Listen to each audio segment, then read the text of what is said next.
जो सत्य है वो सदा काल है, जो झूठा है आज है कल नहीं होगा। तो अब बताओ कि हमको स्वर्ग में किसने भेजा? शांति धाम तो हम अपनी इच्छा से गए, अपन को आत्मा समझा और शांति देवा को समझा और उसे याद किया ना। तो जिसका स्वरूप याद किया, किसी को याद करते हैं तो पहले उसके पांव याद आते हैं, टांगे याद आती हैं कि पेट याद आता है? हैं? क्या याद आता है? चेहरा याद आता है। क्योंकि भगवान बाप श्रेष्ठ इंद्रियों में प्रवेश करते हैं पहले ही भ्रष्ट इंद्रियों में प्रवेश करके पाठ बजाते हैं? श्रेष्ठ इंद्रियों में प्रवेश करके पाठ बजाते हैं ब्रह्मा के रूप में। माँ की वृत्ति जो है वो श्रेष्ठ होती है या भ्रष्ट वृत्ति होती है? श्रेष्ठ वृत्ति होती है। तो देखो भगवान भी श्रेष्ठ इंद्रियों को आकर के धारण करते हैं पहले। तो बताया कि सिर्फ श्रेष्ठ इंद्रियों को, जैसे महाकाली आती है तो गर्दन काटती है, तो श्रेष्ठ इंद्रियां उड़ गई और बाकी के नीचे का हिस्सा गिर गया। तो महाकाली की तरह सिर्फ श्रेष्ठ इंद्रियों को स्वर्ग में ले जाएगा, खास तुम अतीन्द्रिय सुख भोगने वाले बच्चों को श्रेष्ठ इंद्रियों को ही ले जाएगा, या श्रेष्ठ इंद्रिय और भ्रष्ट इंद्रियों को धारण करने वाले पूरे शरीर को ले जाएगा स्वर्ग में? है पूरे शरीर को ले जाएगा। दूसरे धर्म में कन्वर्ट होने वाली आत्माओं के लिए ये बात लागू नहीं होती। तो उसके लिए तुम बच्चों को इसी शरीर में रहते मन बुद्धि से कहाँ का वासी बनना है? शांति देवा में वास करना है। और फिर वो शांति देवा बाप हमको सुखदायी दुनिया में भेजता है। माना हमारी मन बुद्धि में सदैव ऐसे श्रेष्ठ संकल्प चलते हैं कि हमें नई दुनिया का ही याद आती है, पुरानी दुनिया बिल्कुल भूल जाती है। तो हम मन बुद्धि रूपी आत्मा कहाँ के वासी हो गए हैं? अरे परम धाम वासी तो हो ही गए थे पहले ही, फिर बाप ने हमको कहाँ भेज दिया है? सुखधाम में भेज दिया। अभी भी कोई बच्चे ये स्थिति को अनुभव करते होंगे क्या कि जितना हम ज्योति बिंदु आत्मा की याद में रहते हैं, जितना दूसरी आत्माओं को बिंदु आत्मा भाई के रूप में देखने के अभ्यासी बनते हैं, मना अपनी मन बुद्धि रूपी आत्मा को हम सूक्ष्म रूप में देखने के आदि बनते हैं, दूसरों की आत्मा को भी सूक्ष्म रूप में देखने के आदि अभ्यासी बन जाते हैं। तो उसका रिजल्ट क्या होगा? हमारी बुद्धि रूपी आत्मा सूक्ष्म बनेगी या स्थूल बनेगी? सूक्ष्म बनती है। और सूक्ष्म बुद्धि रूपी आत्मा में ज्ञान के संकल्प ज्यादा चलेंगे और गहरे संकल्प चलेंगे कि कम संकल्प चलेंगे? ज्यादा संकल्प चलेंगे ज्ञान के, और गहराई के ज्ञान के संकल्प चलेंगे। क्या हम ज्ञान सागर की गहराइयों में जाएंगे, और गहराई में जाने से सागर में क्या मिलता है? रतन मिलते हैं। हम नए नए ज्ञान रतन खोज खोज करके दुनिया को बताएंगे। जैसे राम वाली आत्मा कहो, शंकर का पार्ट बजाने वाली आत्मा कहो, वो मंथन करके ज्ञान के नए नए पॉइंट, नए नए ज्ञान रतन धारण करती और सुनाती है या नहीं सुनाती है? सुनाती है। वैसे नंबरवार बच्चे जो हैं वो उस ज्ञान में रमण करेंगे। जो ज्ञान की श्रेष्ठता ऐसी ऊंची होगी, ऐसी सात्विक होगी कि जिसमें भ्रष्ट संकल्प नहीं करेंगे। भ्रष्ट इंद्रियों को याद करने के संकल्प नहीं करेंगे। कौन से संकल्प करेंगे? नई दुनिया के दिव्य संकल्प करेंगे। तो हम कहाँ के वासी हो गए? मन बुद्धि से है स्वर्गवासी हो गए। माने इसी दुनिया में जो शांति धाम के वासी बनते हैं, शांति देवा को याद करते हैं और किसी को याद नहीं करते। तो शांति देवा हमको ऐसी मनन चिंतन मंथन की शक्ति देता है, क्या ऐसी ज्ञान की गहराइयां देता है कि हम अपनी आत्मा के अनेक जन्मों को जानने लगते हैं। पहले पहले जानते हैं कि नई दुनिया स्वर्ग में हमारा ऊंचे से ऊंचा जन्म क्या होगा। अव्वल नंबर पार्ट को पहचानेंगे या नहीं पहचानेंगे? पहचानते हैं। तो हम कहाँ के वासी हो गए? मन बुद्धि से स्वर्गवासी हो गए। इसलिए बोला कि ये बात तुम्हारी अभी बुद्धि में आती ठीक है, लेकिन भविष्य में आएगी। अभी 1966 में ये बात बुद्धि में बिठाई नहीं है। बिठाई थी?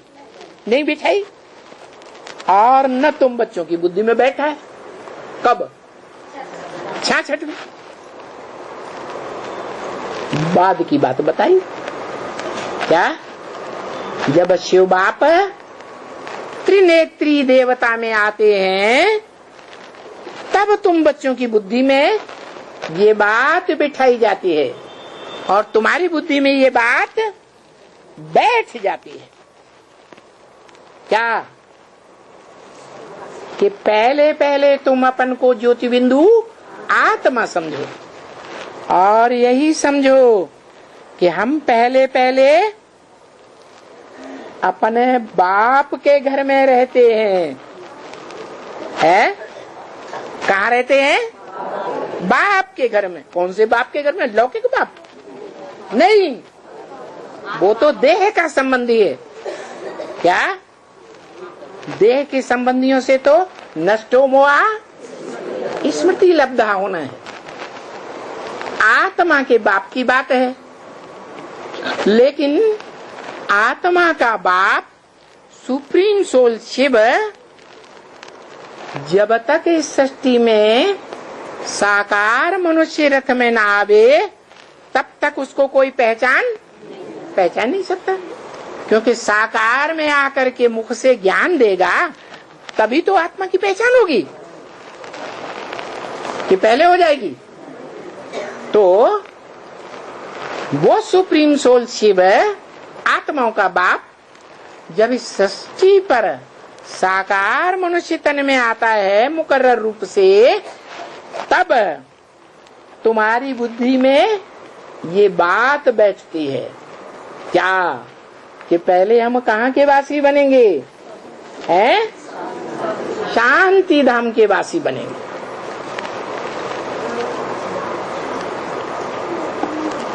शांति धाम भी दो हो गए। कौन कौन से हैं? है एक शांति देवा का घर, जो सारी मनुष्य सृष्टि का बाप है। कौन? प्रजापिता। जिस प्रजापिता के रथ में निरंतर शिव बाप प्रवेश करते हैं। कहते हैं तुम मुझे जितना याद करते हो क्या उतना मैं तुम्हारे साथ हूं। तो याद किस रूप में करते हो? निराकार आत्मा के रूप में याद करते हो या चैतन्य आत्मा के रूप में याद करते हो? चैतन्य आत्मा तब कहें जब शरीर में हो। तो शरीर मुकर्रर रथ के साथ तुम जब मुझे आत्मा शिव को याद करते हो तो मैं तुम्हारे साथ हूं। क्या तुम्हारे से दूर दूर नहीं हूं। और जिसमें मैं प्रवेश करता हूं वो शरीर रूपी घर मेरा घर हो गया। संगम युग में मेरा घर ऊपर या नीचे है? हाँ, इसलिए बोला मेरे को जो ऊपर अब याद करते हैं परम धाम में वो है शूद्र संप्रदाय। क्या वो क्या है? शूद्र संप्रदाय। और जो मैं आत्मा सुप्रीम सोल इस सृष्टि पर साकार में आया हुआ हूं, उस साकार में याद करते हैं इस सृष्टि पर नीचे। वो कौन से संप्रदाय हुए? है ब्राह्मण संप्रदाय हुए। पक्के ब्राह्मण बनेंगे पुरुषार्थ करते करते तो ब्राह्मण सो देवता बन जाएंगे। तो पहले तुम घर में रहते शांति धाम में सृष्टि में जाते हो, क्योंकि सृष्टि पर ही तुम बच्चे परम धाम को उतार लेते हो। और बाद में शांति देवा क्या करते हैं? तुमको सुखधाम में भेज देते हैं। सुख काय से मिलता है? योग से सुख मिलता है या ज्ञान से सुख मिलता है? योग से सुख मिलता है। योग से शक्ति आती है या सुख आता है? सुख भोगने की शक्ति आती है, लेकिन ज्ञान से हम सुखदायी बनते हैं। ज्ञान होगा पक्का पक्का, जिन आत्माओं में ज्ञान होगा बाप का, तो वो 16 कला संपूर्ण देवताएं बनेंगे पक्के सुखधाम के वासी। ज्ञानी नहीं होगा तो सतयुग में बाद में आएंगे, दूसरी तीसरी चौथी पांचवी पीढ़ी में बाद वाले नारायणों के राज्य में आएंगे या पहले पहले आएंगे? बाद में नारायणों के राज्य में आएंगे। वो नारायण भी कम कला वाले, क्योंकि कम ज्ञान धारण करते हैं, उनके फॉलोअर्स भी कम ज्ञान धारण करते हैं, इसलिए द्वापर युग से दूसरे धर्मों में क्यों कन्वर्ट हो गए? क्योंकि ज्ञान को पूरा धारण ही नहीं किया। तो पूरा सुख भोगते हैं, कि सतयुग में नंबरवार नीची कला का सुख भोगते हैं, नीची कला का सुख भोगते हैं। तो देखो सुख काय से मिलता है? ज्ञान से सुख मिलता है या योग से सुख मिलता है? जितना ज्ञान धारण करेंगे उतना सुख मिलेगा। गरीब आदमी है वो सुखी होता है जिसको रोटी नहीं मिलती, कपड़े नहीं मिलते, मकान नहीं मिलता, गंदे नालों के किनारे प्लास्टिक की छोटी सी झोपड़ी डाल करके बाल बच्चों के साथ कीड़े मकोड़ों की तरह जिंदगी जीता है। वो सुखी रहता है गरीब आदमी या दुखी रहता है? और साहूकार है किस आधार पर? नहीं, दुनिया भी धन है तो सुख भोगता है, धन नहीं है तो दुख भोगता है। तुलसीदास ने भी कह दिया, नहीं दरिद्र सम पातक पुंजा। क्या? पातक माने पाप, पुंज माने भंडार, पापों के भंडार के समान है दरिद्रता, माने गरीबी। दुनिया का सबसे बड़ा दुख है क्या? गरीबी। ऐसे बहुत से लोग होते हैं जिनके पास धन भी है, क्या बैंक बैलेंस भी बहुत है, तन भी स्वस्थ है, कोई बीमारी इतनी खास नहीं है, और मन भी सोचने समझने योग्य है, फिर भी मेंटल टेंशन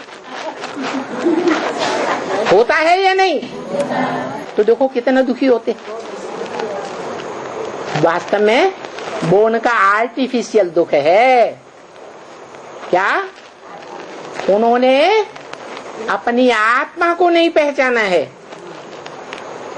वो समझते हैं कि हम देह हैं, देहभान में रहते हैं। देहभान में रहने के कारण अज्ञानता आती है। अज्ञानता आने से दुखी होते हैं। तो बताया ज्ञान से क्या मिलता है? ज्ञान से सुख मिलता है। दुनिया में कहते हैं धन है तो सुख मिलेगा। लक्ष्मी को बुलावेंगे काय के लिए? धन देने के। समझते हैं लक्ष्मी रुपया पैसा देती होगी। अब लक्ष्मी रुपया पैसा थोड़ी ही देती है। लक्ष्मी के द्वारा क्या मिलता है? ज्ञान धन मिलता है। और लक्ष्मी को कहां से मिलता है? नारायण से मिलता है। अरे लक्ष्मी नारायण से क्यों लेती है?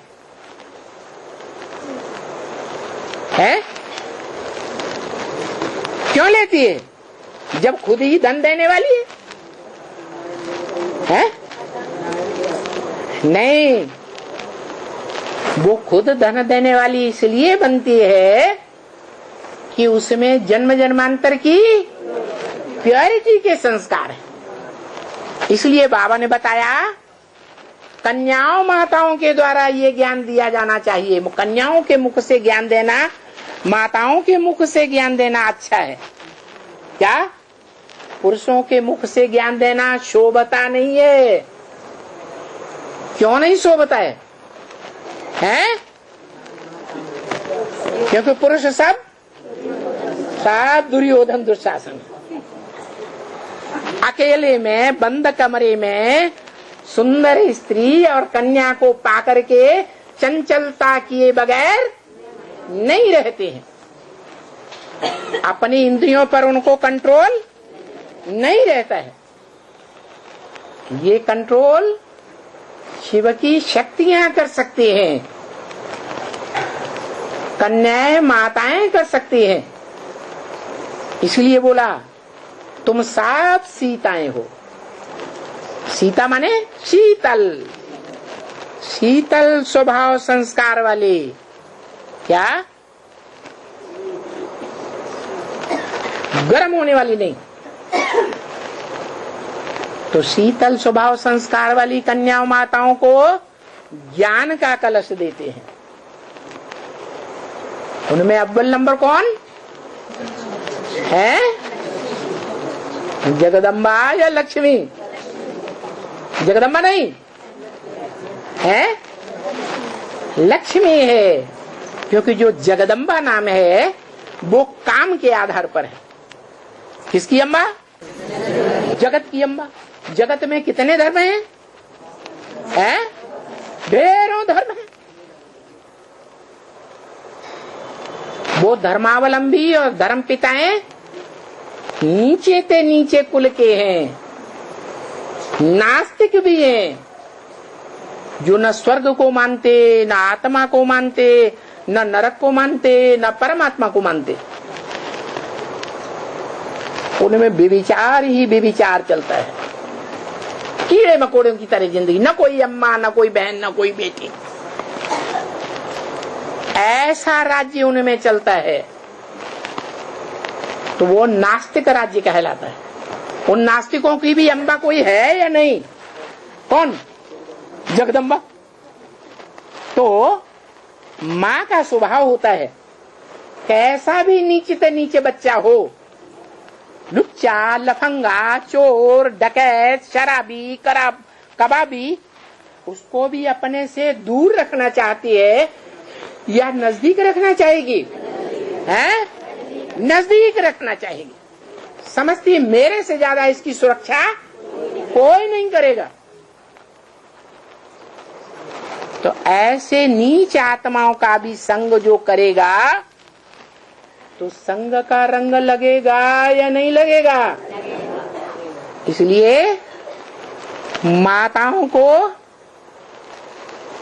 बहुत संग का रंग लगता है और उनसे भी जास्ती कन्याओं को लगता है। इसलिए भारत में, खास भारत में कुमारों की ज्यादा सुरक्षा होती है, अधर कुमारों की ज्यादा सुरक्षा होती है, बूढ़ों की ज्यादा सुरक्षा करते हैं, अधर कुमारियों की ज्यादा सुरक्षा करते हैं, या कुमारियों की ज्यादा सुरक्षा पर ध्यान दिया जाता है? कुमारियों की सुरक्षा पर ज्यादा ध्यान देते। ऐसा ना हो कहीं कोई कुसंग में आ जाए तो ये गिर जाएगी, पतित बन जाएगी, इसका जीवन ही वैश्यालय बन जाएगा। इसलिए भारतीय कन्याओं की बहुत सुरक्षा करते हैं, विदेशों में नहीं करते, कहीं भी घूमती फिरती रहती है, अपना पति अपने आप जाकर के ढूंढने लग पड़ती है, माँ बाप पर विश्वास ही नहीं। तो देखो भारत में भगवान आते हैं तो कन्याओं माताओं को ताज देते हैं। क्या जिम्मेवारी का ताज? कि स्वर्ग के गेट कन्याएं माताएं ही खोल सकती हैं, पुरुष नहीं खोल सकते। इसलिए पहले पहले लक्ष्मी को निमित्त बनाते हैं। शास्त्रों में भी लिखा है जब सागर मंथन हुआ तो किसने अमृत रस बांटा? लक्ष्मी ने बांटा। तो ये सारे कार्य अभी प्रैक्टिकल में चल रहे हैं होने। तो बताया कि तुम स्वर्ग के मालिक बनेंगे, सुख की दुनिया के मालिक बनेंगे। उसका आधार क्या होगा? ज्ञान। और तुम सुख की दुनिया में जब जाएंगे तो लंबी उम्र होगी या छोटी आयु होगी? लंबी उम्र होगी। आज की कलयुगी दुनिया में भारतवासियों की आयु 30-35 वर्ष रह गई क्या? और सतयुग में भारतवासियों की एज 150 वर्ष थी। किस आधार पर है?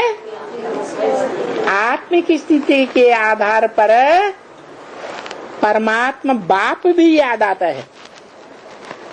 बाप की याद से लंबी आयु बनती है। और लंबी आयु बीमार धीमार की बनेगी, दुखी रोगी परेशान की बनेगी, या खुश रहने वाले की बनेगी? स्वस्थ रहने वाले की बनेगी? है? स्वस्थ रहने वाले की बनेगी। और स्वास्थ्य काहे से मिलता है? स्वास्थ्य का आधार क्या है? शरीर का जन्म जन्मांतर स्वास्थ्य अच्छा बना रहे, उसका आधार क्या है? है क्या? याद। याद से शक्ति आती है आत्मा में। ऐसी शक्ति आती है कि सतयुग में, त्रेता में श्रेष्ठ इंद्रियों से बहुत 24 घंटे का सुख भोगते हैं।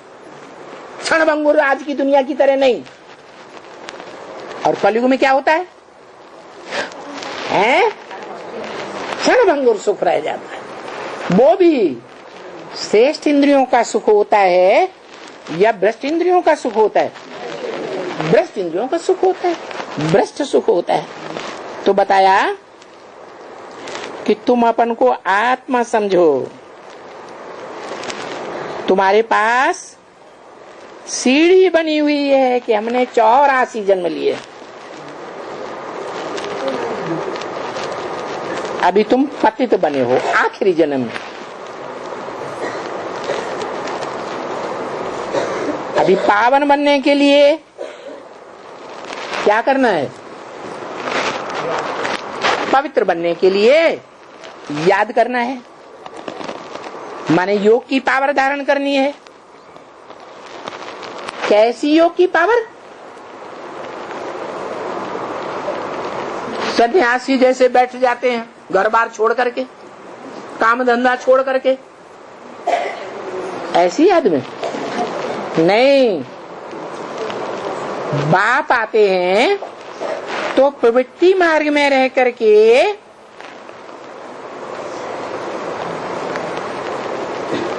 जीवन यापन करते हैं बच्चों के सामने, या निवृत्ति मार्ग में रहते हैं? हद की प्रवृत्ति में रहते हैं, थोड़े बाल बच्चों के साथ रहते हैं, या बेहद की प्रवृत्ति में रहते हैं? बेहद की प्रवृत्ति में रहते हैं। और बेहद की प्रवृत्ति में रहते हुए भी निठल्ले बैठे रहते हैं या कुछ काम धंधा करते हैं? सन्यासी तो निठल्ले हो जाते हैं, अपने पेट की रोटी भी नहीं बनाते, भीख मांग लेते हैं। तो तुम क्या करेंगे? तुम कैसी याद में रहेंगे? निठल्ले सन्यासियों की याद में रहेंगे या प्रवृत्ति मार्ग के गृहस्थियों की याद में रहेंगे? हाँ, धंधाधोरी भी करेंगे। क्या? धंधाधोरी भी करेंगे। धंधाधोरी किस लिए किया जाता है? किस लिए? सुख लेने और सुख देने के लिए तुम धंधाधोरी करते हो, ताकि हम ज्यादा धन कमा लें और धन से खूब सुखी हो जाएं। ये हद का धंधा हुआ या बेहद का धंधा हुआ? ये हद के शरीर का धंधा हुआ। और बाप कौन सा धंधा सिखाते हैं? आत्मा का बेहद का धंधा सिखाते हैं कि आत्मा इस शरीर रूपी घर में रहे और बल कर्म इंद्रियों से भी काम करे, चाहे ज्ञान इंद्रियों से काम करे, ज्ञान सुनाने का है, आत्मिक दृष्टि से दूसरों को देखे, आंखों से, श्रेष्ठ इंद्रियों से, और खुद भी आत्मिक स्थिति में रहे। तो देखो, आत्मिक स्थिति में रह करके भी तुम काम करते हो या नहीं करते हो? इंद्रियों से करते हैं। ऐसे ही भ्रष्ट इंद्रियों से भी अगर कोई काम करते हो, बाबा कहते हैं सुख लेना है और सुख देना है। तो इंद्रियों के द्वारा सुख लेंगे या बिना इंद्रियों के सुख और दुख लिया जाता है? इंद्रियों के द्वारा सुख लिया जाता है। तो जो भी जन्म जन्मांतर हम सुख लेते रहे हैं, वो सुख भ्रष्ट इंद्रियों के द्वारा भी लें अथवा दूसरों को दें तो याद में रहें। क्या? कर्म इंद्रियों से कर्म करें, लेकिन कैसे योगी? कर्म योगी रहें। कर्म को अलग कर दें और याद को अलग कर दें, ऐसे नहीं। इसलिए बाप कहते हैं कि मैं अर्जुन जैसे गृहस्थियों को राजयोग सिखाता हूँ। क्या? किसको सिखाता हूँ? द्रोणाचार्य, भीष्म पितामह जैसे राजयोग सीख ही नहीं पाते, बल गीता ज्ञान सुनते हैं परंतु गहराई तक धारण नहीं कर पाते। और तुम गृहस्थी बच्चे धारण भी करते हो और धारण कराते भी हो। कर्मेंद्रियों से प्रैक्टिकल कर्म करते हुए बाप को याद करने की प्रैक्टिस करते हो। तो देखो, ऐसी याद करने वाले तुम तुमको वरदान दिया है। क्या क्या कि अंदर वाले रह जाएंगे और बाहर गृहस्थी जीवन में रहने वाले ले जाएंगे। पहले भी भगवान ने जब ब्रह्मा के द्वारा बेसिक ज्ञान दिया तो सन 76 में क्या रिजल्ट निकला? जो बोला था 76 में नई दुनिया की स्थापना हो जाएगी, लक्ष्मी नारायण का जन्म हो जाएगा। उस समय बेसिक में चलने वालों में क्या रिजल्ट निकला? गृहस्थी कन्याओं माताओं भाइयों ने वो ज्ञान लेना ज्यादा पसंद आया या सरेंडर हैंड्स को ज्यादा पसंद आया? है जो बाहर की दुनिया में घर गृहस्थ में रहते थे, धंधा दौरी में रहते थे, उन्होंने भगवान बाप को पहचान लिया। जो सन 76 में बाप का प्रत्यक्षता वर्ष मनाया गया, पहचान लिया या नहीं पहचान लिया? इस सभा में नंबरवार उस बाप को पहचानने वाले बैठे हुए हैं या सन्यासी बैठे हुए हैं? अर्जुन बैठे हुए जो गृहस्थी में रह करके सद्भाग्य का अर्जन करते हैं। तो देखो, जो बात बेसिक के लिए लागू होती वही बात एडवांस में फिर लागू होगी। क्या? अंदर वाले रह जाएंगे और बाहर वाले ले जाएंगे। क्या मतलब? जो सरेंडर्ड हुए हैं वो सब रह जाएंगे, हैं? सब रह जाएंगे, हैं? नहीं, चंद्रवंश से 5%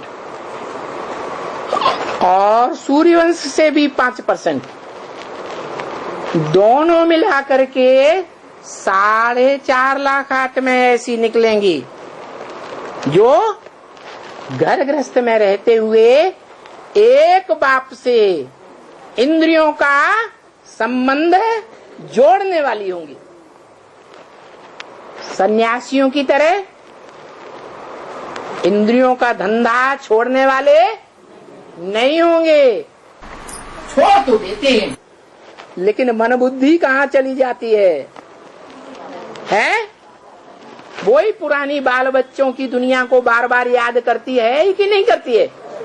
ऐसे यहाँ भी होता है, बेसिक में भी ऐसे होता रहा, अभी भी हो रहा है और एडवांस में भी ऐसे होता है।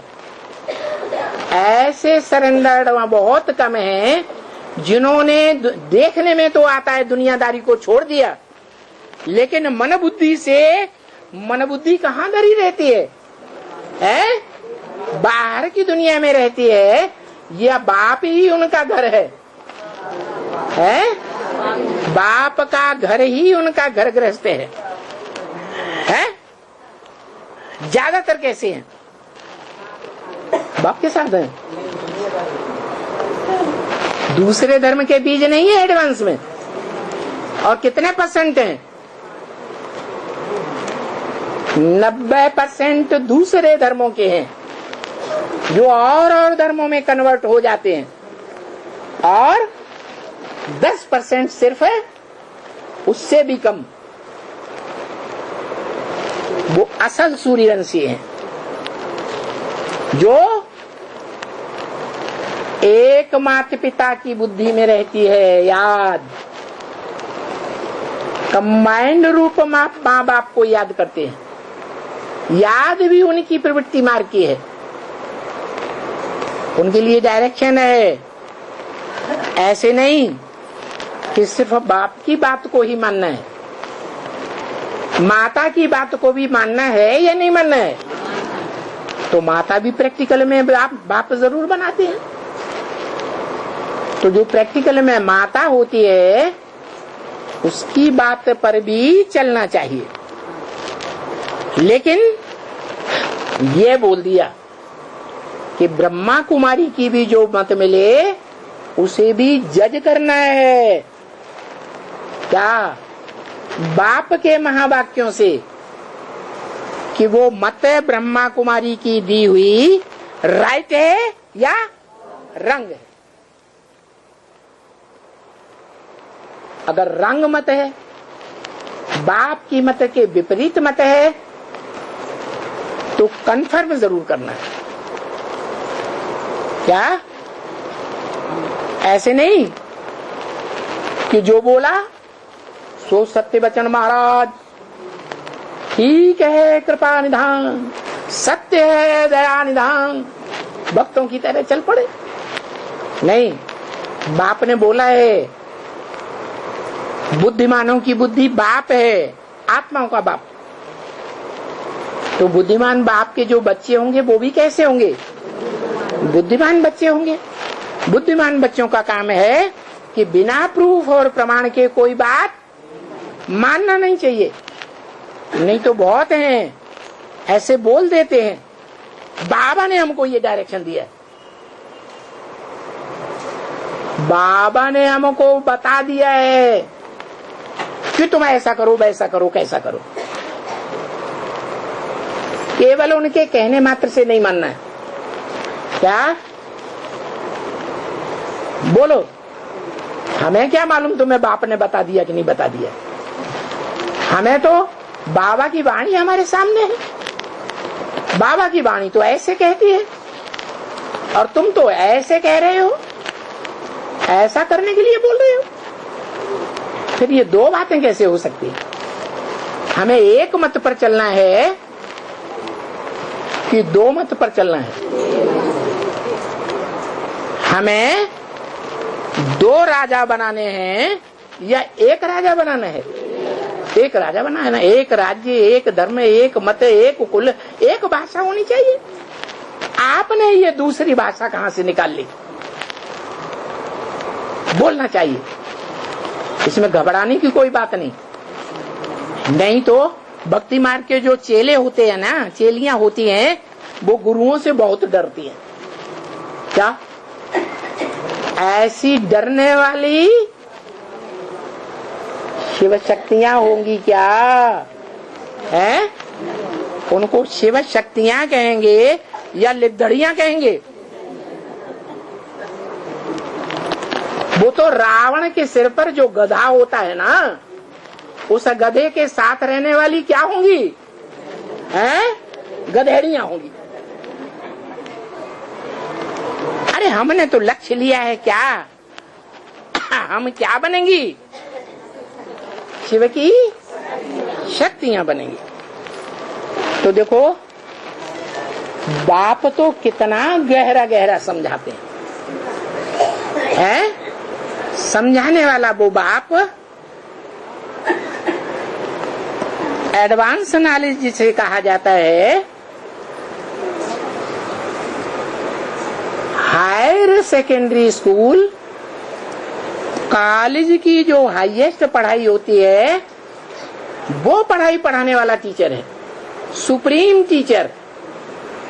वो हमारा बाप भी है, हमारी आत्मा को जन्म देने वाला, आत्मा का परिचय देने वाला बाप भी है, और क्लैरिफिकेशन देने वाला टीचर भी है। काय का क्लैरिफिकेशन? गीता ज्ञान, जिसे मुरली भी कहा जाता है। क्या? भगवान ने आके क्या सुनाई? भक्ति मार्ग में कहते हैं मुरली सुनाई। गोपियां पागल हो जाती थी, इतनी पागल हो जाती थी कि जब मुरली की तान सुनी और घर में अगर काजल लगा रही है एक आंख में, तो दूसरी आंख में काजल लगाना भूल जाती थी और भाग खड़ी होती।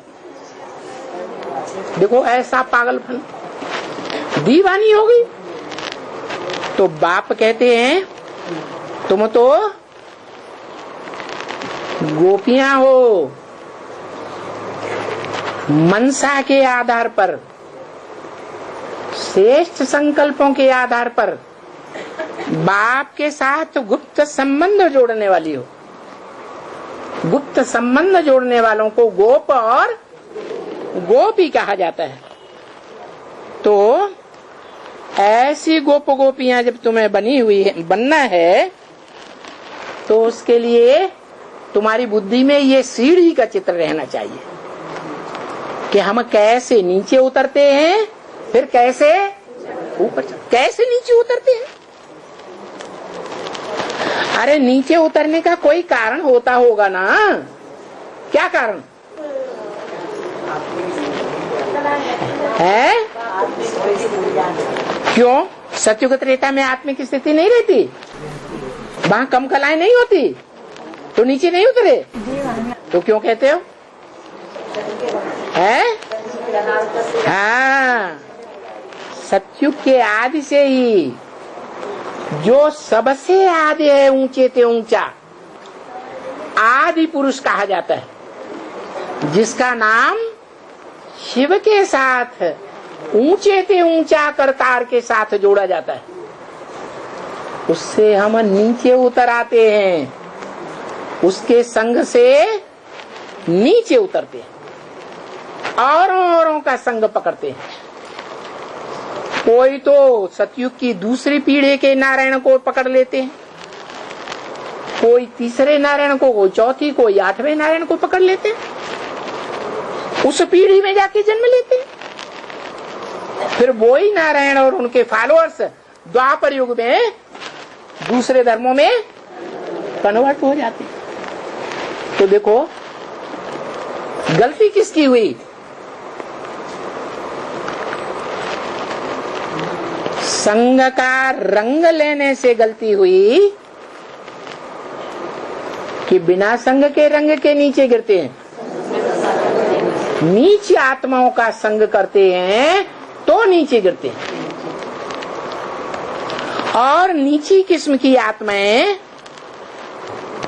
उन श्रेष्ठ आत्माओं के मुकाबले ढेर की ढेर तादाद में उतरती हैं नीचे, तो हुजूम के प्रभाव में हम आ जाते हैं।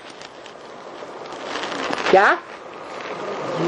भले गीता ज्ञान भी सुनते हैं, महाभारत कथा भी सुनते हैं कि भगवान 5 पांडवों के साथ रहता है, लेकिन बुद्धि में 5 पांडव आते हैं या हुजूम आ जाता है? जिधर हुजूम देखा वहां समझते यहाँ ज्यादा पावर है, ज्यादा ताकत है। तो ऐसे ये जन्म जन्मांतर होता आता है।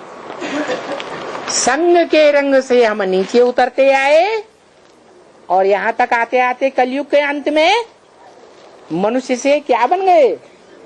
हैं? दुखदाई क्या बन गए? हैं?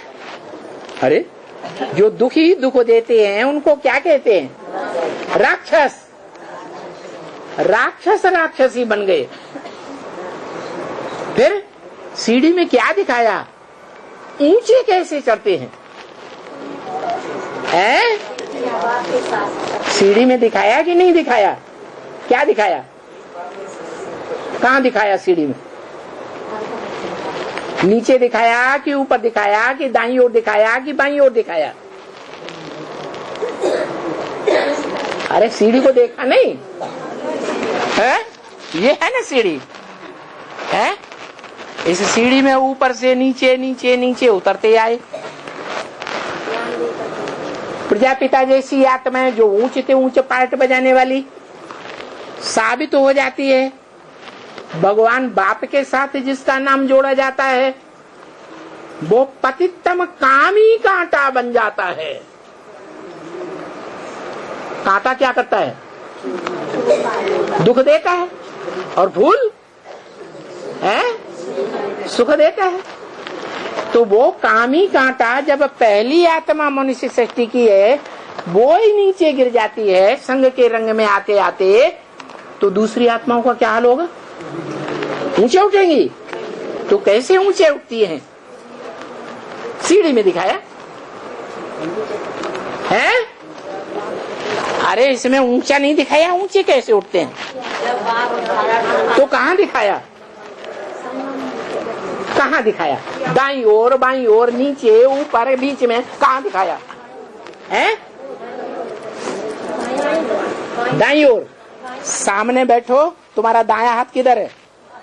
हाथ उठाओ, ये दायां हाथ उधर, उधर ऊंची उठती है? अरे किधर ऊंची उठती है? दाईं ओर की बाईं ओर? दाएं हाथ की तरफ। अरे दाईं ओर क्या दिखाया है? वो एक कहाँ है? वो दाईं ओर वो एक कहाँ दिखाया? वो एक दिखाया कि नहीं दिखाया?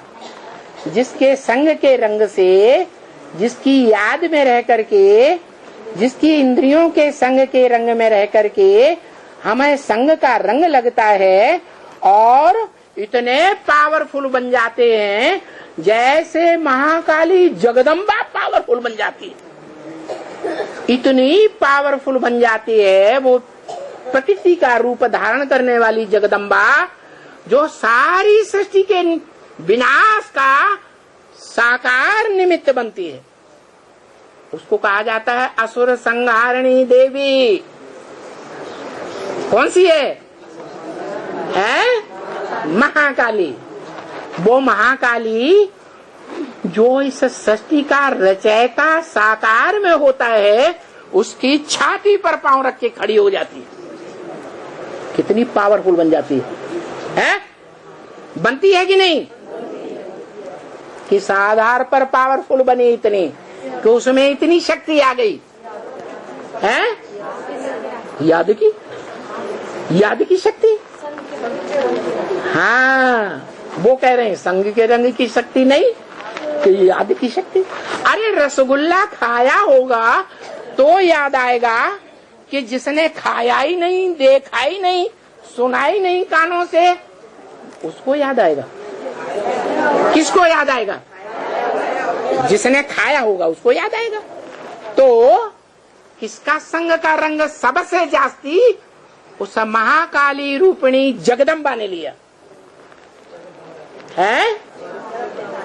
जगत पिता का। वो कहाँ दिखाया गया है? वो दाईं ओर कहाँ दिखाया गया? बाईं ओर दिखाया।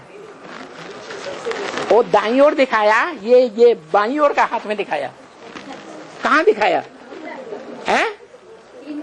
चार कुमार दिखाए ना, ये संगम दिखाया। ये बाईं ओर दिखाए। ये 3-4 कुमार हैं संग का रंग देने वाले, जिनमें 3 तो विधर्मियों के बीज हैं, जो त्रेता के अंत में जाकर के स्वर्ग को नष्ट करने वाली राजाइयों में राजा बनेंगे। जो राम की राजगद्दी में वो 3 भाई राम के दास दासी बने हुए दिखाए गए। कोई पंखा झल रहा है, कोई पांव धो रहा है। राजगद्दी का चित्र देखा कि नहीं? राम का नहीं देखा? कोई छत्र लिए खड़ा हुआ है, छत्र छाया। तो दास दासी हुए या राजा को कंट्रोल करने वाले हुए? दास दासी हुए। तो बताओ, ये कहते हैं ये जो बाईं ओर ये 4 कुमार जो खड़े हुए हैं वो सबसे ऊंचे हैं, उनका संग का रंग करना चाहिए। बताओ, वो संग का रंग देने वाला, वो ऊंचे ते ऊंचे पाटधारी, वो सारी सृष्टि का हीरो पाटधारी, रंगमंच पर पाट बजाने वाला कौन है? दाईं ओर है या बाईं ओर है? दाईं ओर कौन है? कहाँ है?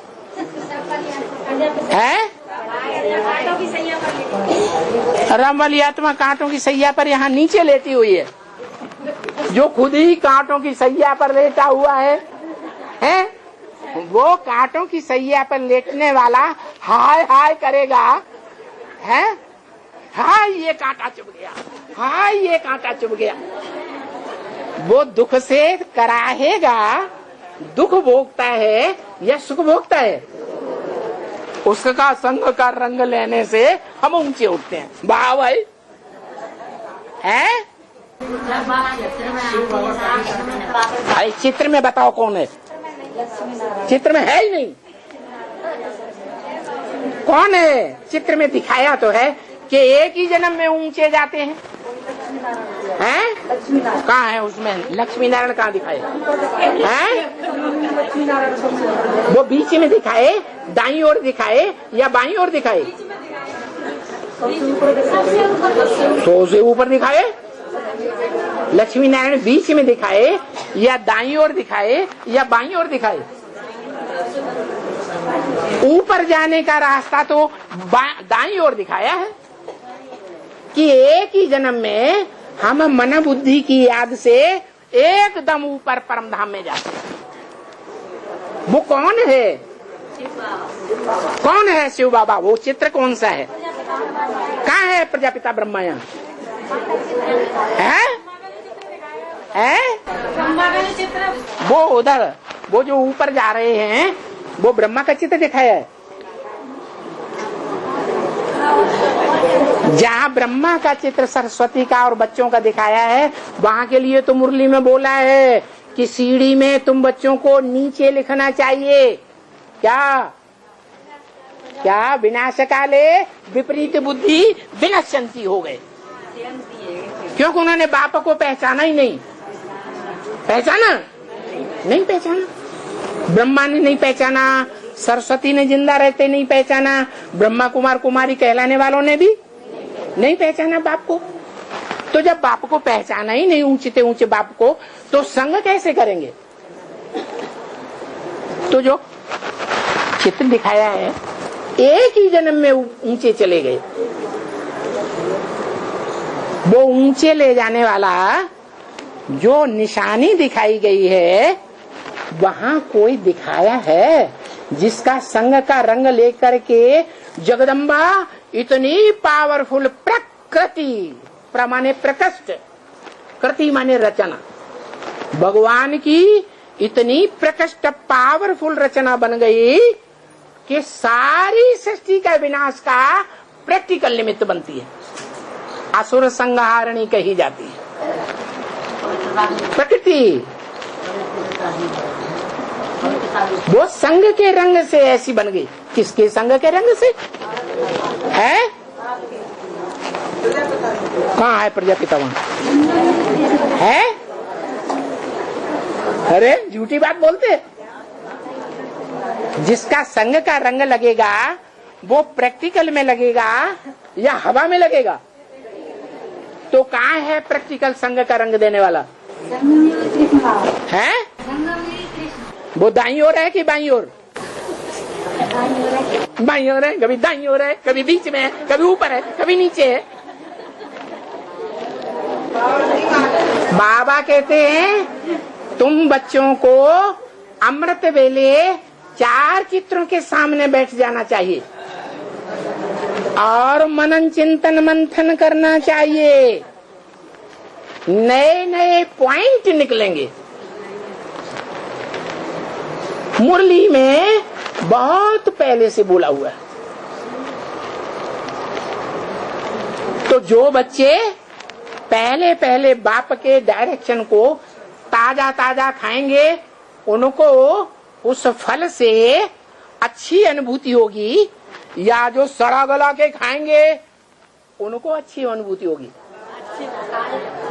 तो कोई आत्मा जरूर होगी, कोई तो होगी इतनी बड़ी सृष्टि में, जिसने अमृत वेले उन 4 चित्रों के सामने बैठ करके सारी बातों पर मंथन किया होगा कि एक जन्म में उसके संग के रंग से, उसकी याद से ऊंचे जाते हैं। वो दिखाया गया सीढ़ी में। तो वो कौन है? है? समझ में ही नहीं आती बाबा। अरे वो निराकार है या साकार है? तो कोई चित्र दिया हुआ है? नहीं दिया है। अरे दुनिया में मंदिर भी बने हुए हैं उसके सबसे जास्ती है शंकर के चित्र बने। शिव के चित्र बने हैं या शंकर के चित्र बने हैं? हैं? ये कहते हैं शंकर के चित्र बने हैं शिव के मंदिरों में। है शिवलिंग बना है ना, तो जो लिंग है शिवलिंग, जिसे शिव का लिंग कहा जाता है, वो शिवलिंग बड़ा है, इतना बड़ा, कहीं तो दुनिया में मंदिर में बहुत बड़ा बड़ा दिखाई दिया। यह बिंदु है वास्तव में। तो मंदिरों में वो बड़ा रूप दिखाया गया है या असली रूप दिखाया है? जो दुनिया का सबसे पुराना यादगार शिव का मंदिर है, सोमनाथ मंदिर, वहाँ कैसा दिखाया गया था? बड़ा लाल का लाल पत्थर का लिंग और उसमें बिंदु बिंदु सूक्ष्म के रूप में हीरा जड़ा हुआ था। तो वो सूक्ष्म रूप है शिव का रूप, जो उसमें प्रवेश है। और बड़ा रूप किसकी यादगार है? साकार की यादगार है। लेकिन उस साकार को हाथ पांव तो दिखाया ही नहीं है। हाथ पांव दिखाए हैं? साकार को हाथ पांव होते हैं कि नहीं है? फिर दिखाए क्यों नहीं है? है? क्या मतलब? उसके हाथ पांव कट के ऊपर उड़ जाते हैं? है? कैसे है? हाथ पांव उड़ जाते हैं या रहते हैं? हाथ पांव रहते तो हैं। फिर यहाँ हाथ पांव दिखाए क्यों नहीं लिंग को? है? शिव की शक्ति दिखाई। अरे संग का रंग साकार का लगेगा या निराकार का लगेगा? तो कैसे लगेगा? यहाँ हाथ पांव दिखाया ही नहीं, नाक आंख कान दिखाया ही नहीं, ज्ञान सुनाने वाला मुख तो दिखाया ही नहीं है? लिंग की यादगार है, इसलिए लिंग दिखाया। लिंग की यादगार है। अरे भाई, लिंग रूप कामेंद्रिय वो तब बनता है जब प्रवेश करता है साकार में, कि बिना प्रवेश किए। तो प्रवेश करने वाली आत्मा कौन? तो शिवलिंग कहा जाता है या शंकर लिंग कहा जाता है?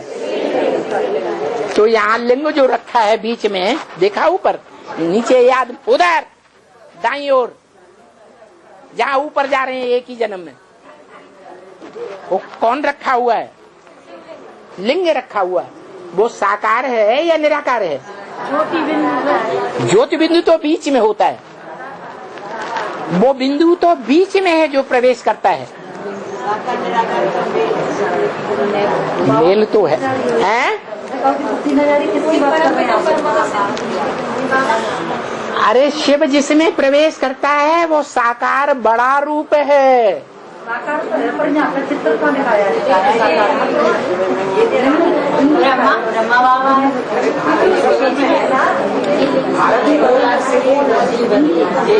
वो लिंग ब्रह्मा बाबा है। वो कह रही ब्रह्मा बाबा है।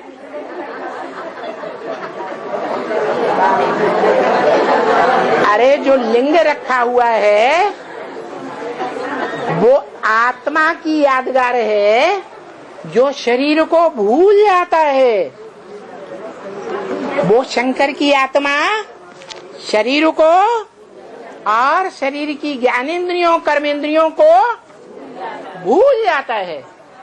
तो कैसे दिखाएं? इंद्रियों के द्वारा दिखाएंगे तो भूला हुआ नहीं है।